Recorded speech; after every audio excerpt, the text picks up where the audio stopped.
მღვდელმთავარი ილია მიმიატისი მაცხოვნებელ ვნების შესახებ. ღმერთმა როგორი შექმნა ადამიანი და რითი მიაგო მან ღმერთს პატივი. ღმერთმა პეშვით მიწა აღიღო და ის თავისი ხელით შექმნა. სიტყვების სამოთხეში სიცოცხლის სული შთაბერა. თავისი ხატება მიჰმადლა და აქცია ადამიანად. გოლგოთაზე ადამიანი ღმერთს ისე მოიქცა, რომ იგი ღმერთი იქნა უსახური, უსულო, თლად სისხლიანი, უსულო და ჯვარზე მიმსჯვალული. იქ სამოთხეში ვხედავ ადამს, ისეც, როგორიც შექმნა ღმერთმა. ღვთის განსულიერებულ ხატს, დიდებისა და პატივის გვირგვინოსანს, ცისქვეშეთის ქმნილებათა თვითმყრობელ მეფეს. ყველა მიწიერი სიამოვნებით დამტკბარს. აქ გოლგოთაზე ვხედავ მიწიერად სიამოვნებით დამტკბარს. სადამდე მიიყვანა ადამიანმა იესო ქრისტე. ვხედავ შეუხედავს უსახურს, ეკლის გვირგვინოსანს, ჟაბრდებულს, პატივაყრილს, ორ ავაზაკს შორის ტკივილისა და საშინელი სიკვდილის აგონიაში. ამ ორ სახეს ერთ-ერთს ვადარებ, სამოთხეში ადამიანს და ჯვარცმულ ქრისტეს და ვფიქრობ გულის სიღრმეში. ღვთის უხმა ხელებმა როგორი შექმნეს ადამი და როგორი შებრალების ღირსი სიკვდილი მიაგეს მას ადამიანმა უსჯულო ხელებით.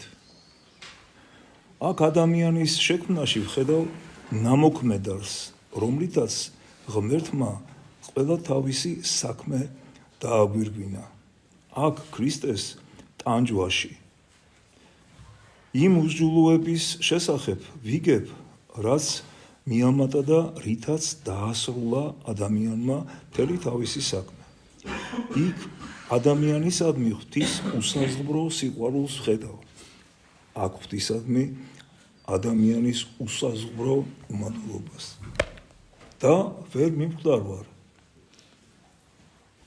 რა უნდა მიკვირდეს უფრო მეტად. ხედავ, რომ უნდა ვიტირო იმაზეც, თუ რაოდენ მრავალი იტანჯა უპალმა და იმაზეც, რაოდენ გაკადნიერდა ადამიანი და წარედ მტირალი ერთს მეორისაგან ვერ ვანსხვავებ. ვნებათა გამო ცრემლს ვღვრი და მათ მიზეზს წარმოვიდგენ. იარებს ვითვლი, ვხედავ ხელს, რომელმაც ღმერთს ეს ჭრილობები მიაყენა. ვუმზერ ჯვარცმულს და იქვე მის ჯვარმცმელს, უფლის უსამართლოდ მოკვდინების მიზეზს, ჯალად ადამიანს. იესო ქრისტეს მრავალ ტანჯვათა შორის ეს არის ყველაზე მწარე ტანჯვა. ის მას თავს ეკლის გვირგვინზე მეტად სერავს, მის გულს შუბზე ღრმად გმირავს და მიმსჭვალვაზე მეტად ფლეთს, მის ბაგეს ნაღველზე მეტად ამწარებს, მის ქეთს ჯვარზე მეტად ამძიმებს, ის სიკვდილზე უწინ კლავს. ეს არის ტანჯვა, გამოწვეული იმის დანახვით, რომ მის ვნებებსა და სიკვდილში დამნაშავეა მისივე ქმნილება ადამიანი.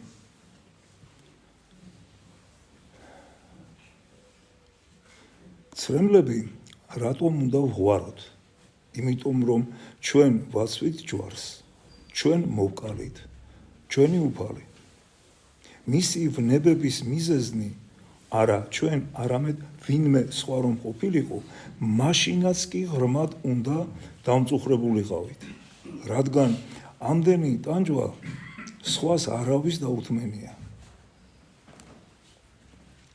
მაგრამ როგორ ძლიერ უნდა ვწუხდეთ და ვიმუსრებოდეთ, როცა ვიცით, რომ ამ ტანჯვის მიზეზი არა სხვა ვინმე, არამედ ჩვენ ვართ. მისი ვნებებიც უნდა დავიტიროთ და ჩვენი უმანდურობაც. ცრემლი ორმაგად უნდა ვღვაროთ. ცრემლი თანაგრძნობისა და შემოსრულებისა. და ამგვარად ქრისტეც დავმწუხრდეთ და ჩვენს თავზე, თუმცა იმ წმინდა ქრისტეზეც დავმწუხრდეთ და ჩვენზედაც. თუმცა ამ წმინდა კათედრაზე ამისათვის არ ამოსულვარ. კარგად ვუწყი, რომ ქრისტიანები, რომლებიც ჯვარცმულის ტანჯვას დასტირიან, იმისათვის მოელიან მის აღდგომას, რომ კვლავ ჯვარზე მიამშვალო. ამიტომაც არ ამოსულვარ აქ იმისათვის, რომ ქრისტიანები სატილოა დაღვძრა. დიდად არ ვაფასებ იმ ფუჭ ცრემლებს გულიდან, რომ არ მოედინება. და ჭეშმარიტი შემოსრულების ნაყოფს არ წარმოადგენენ. აჯობებდა, რომ ამ ცრემლებით თავიანთი რაიმე ზარალი, ათესავის გარდაცვალება ან მოყვასის კეთილდღეობა გამოეტირათ. იესოს არ სჭირდება ასეთი ცრემლები. არის დამტირებელი, ვინც უნდა დაიტიროს ის, რაზეც ქრისტიანები არ ნაღლობენ. მის გამო წუხს მზე და თავის სხივებს ამქრალებს. წუხს დედამიწა და საფუძვლამდე ძრწის. საფლავებს ხსნის და კრეცსაბმელს მთელ სიგრძეზე სპობს. მასზე თვით ჯვარმცმელები წუხან. ისე გარბიან, რომ იცემდნენ მკერდსა მათსა. არა, თქვენთან ამისათვის არ მოსულვარ, რომ სატიროად აღძრათ. მინდა ქრისტეს ვნებები განგიმარტოთ. სამი თვალსაზრისით. პირველი, ვინ იყო ვნებული, შემდგომ რაოდენი ევნო იგი. მომისმინეთ და ვნებულის სახით უსასრულო შემწყნარებლობას დაინახავთ. ტანჯვის უფსკრულში გამოუგნებელ მრავლის მოთმინებას. იხილავთ ტანჯვის მიზეზში უსაზღვროს სიყვარულს. და თუკი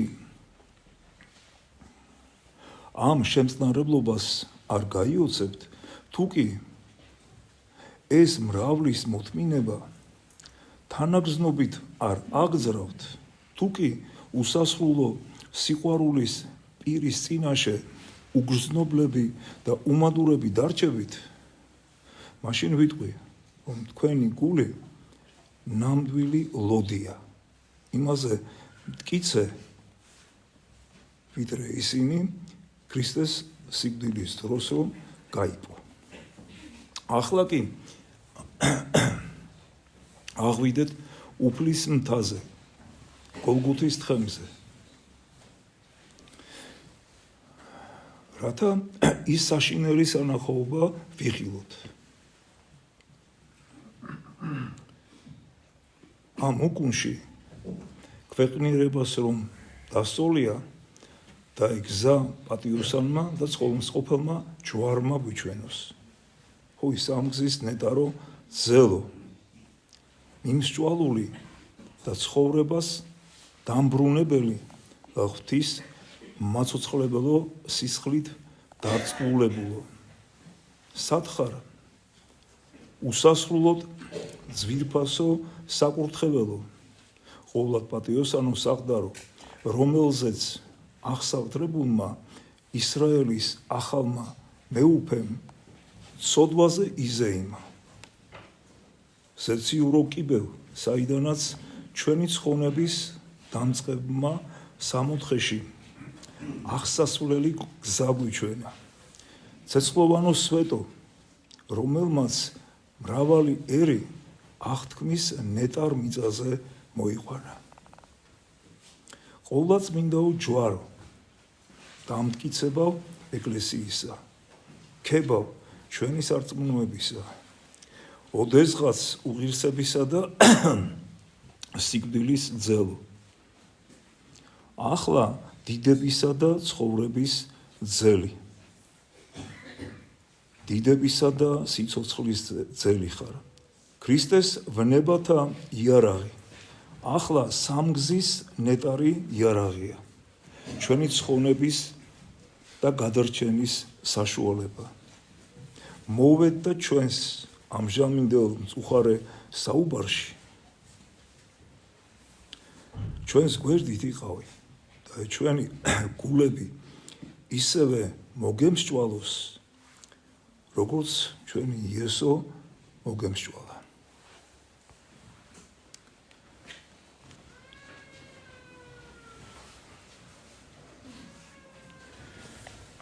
ჩვენი მართლმადიდებლური სარწმუნოების მთელ საფუძველში იგულისხმება, რომ ის, ვინც ჯვარს მიემსჭვალა, მოკვდა ჭეშმარიტად იყო ძეღმრთისა. დაეიყოს ეს ელინთათვის სიგიჟე იუდეველთათვის საცთური, მოციქულის სიტყვით ჩვენ ვქადაგებთ ქრისტესა ჯვარცმულსა. ჩვენთვის ჯვარცმული განკაცებული ღმერთი იყო. მართალია ის ევნო ხორცით, როგორც ადამიანი, რადგან ვერ ევნებოდა როგორც ღმერთი, მაგრამ რამდენადაც ხორცი ღვთის სიტყვასთან იპოსტასურად იყო შეერთებული ადამიანური ღვთაებასთან და ამით ხორციც განიღმრთო, ამიტომ ჩვენთვის ვნებული ადამიანი ნამდვილად იყო ღმერთი. იგი ჭეშმარიტად იყო ძე ქალწულისა და ძე ღმრთისა, ერთი იესო ქრისტე, ღმერთკაცი. ამიტომ როგორც ის არის ჭეშმარიტება, რომ ღმერთი ევნო როგორც ადამიანი, ასევე ჭეშმარიტება ის, რომ ჩვენთვის ვნებული კაცი იყო ღმერთი, უზენაესი ღმერთი, საუკუნეთა მეუფე. მიუხედავად ამისა, მან მონის სახის მიღება, კეთილ ინება და მსგავს კაცთა იქმნა.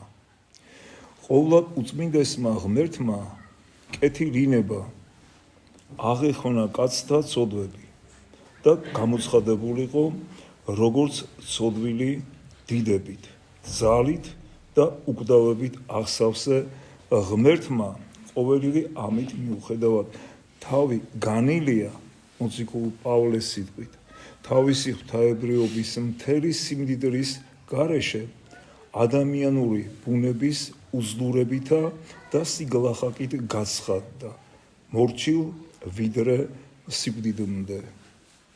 ამ განლევას გრიგორი ღვთისმეტყველი ერთგვარ დაუძლურებასა და დამწრობას უწოდებს. იყო კი აუცილებლობა იმისა, რომ ვნებულიყო დიდების მეუფე, ჯვარზე მიმსჭვალულიყო და მომკვდარიყო. კაცთა მოდგმის საცხოვნებლად განა არ იყო რაიმე სხვა საშუალება. ეს ჭეშმარიტად გამოუგნებელი და უკიდევანო შემწყნარებლობა ღმრთისა. ლოკრიის მეფემ სელევკმა სამართლიანი შურისგების კანონი გამოსცა. ვინც სხვის ღირსებას ამ უძვირფასეს სიკეთეს სრულყოფდა, ცხოვრების ასეთივე სიკეთე თვალის ჩინი უნდა წართმეოდა. პირველი, ვინც ეს კანონი დაარღვია, მრუშობაში იქნა მხილებული, მეფიშვილი იყო. სამართლიანმა ხელმწიფემ მას კანონიერი სასჯელი მიუსაჯა. მაშინ დიდებულებმა, დაახლოებულებმა მეფესთან მთელმა ხალხმა ვედრება დაუწყო მეფეს, რომ მას თავისი მემკვიდრე შეეწყალებინა. მაგრამ მეფე თავის გადაწყვეტილებაზე მტკიცედ დადგა და ძისათვის თვალის ჩინის შენარჩუნებას კანონის დაცვა ამჯობინა. შუამდგომელობა და მუდარა იმდენად დაჟინებული იყო, რომ მეფე თანდათან მოლვა. და არა მხოლოდ სამართლიანობის, არამედ მამობრივი სიყვარულის ყურადღებაც დაიწყო. სამართლიანობა ჩემი კანონის დამღვევი ძისათვის თვალების დათხრას მოითხოვს კანონები. ეუბნება იგი თავის თავს, მაგრამ მამობრივი სიყვარული მისი შებრალებისათვის განმაწყობს. რადგან ის ჩემი შვილია, მე რომ სამართლიანობას არ მივსდიო და იგი სათანადოდ არ დავსაჯო, უსამართლო მსაჯული ვიქნები. ხოლო თუ კი მამობრივ გრძნობას დავთრგუნავ და მას კანონით დავსჯი, უგულო მამა. ჰოი ბედისერა, თუ კი მამა უნდა ყოფილიყავი, მსაჯულად რისთვის დამადგინე. ჰოი ბუნებაო, თუ კი მსაჯულად დამადგინე, ძე რიღასთვის მომეცი. რა არის ეს? მე ვორჭოფობდი, მე სამართლიანი მსაჯული ვარ. სიმართლე კი ბრმა და ბოროტმოქმედის სახეს არ უმზერს.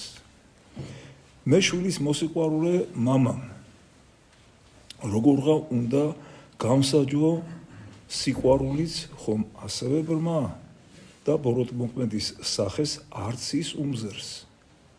მე მეფე ვარ, შემიძლია მაშინ დავსაჯო ის ან მიუტევო. როცა მოვისურვებ, მაშ კანონი როგორღა დავიცვა, შვილი როგორ ვიხსნა. მე უბედურმა მსაჯულმა და მამამ რა ვქნა.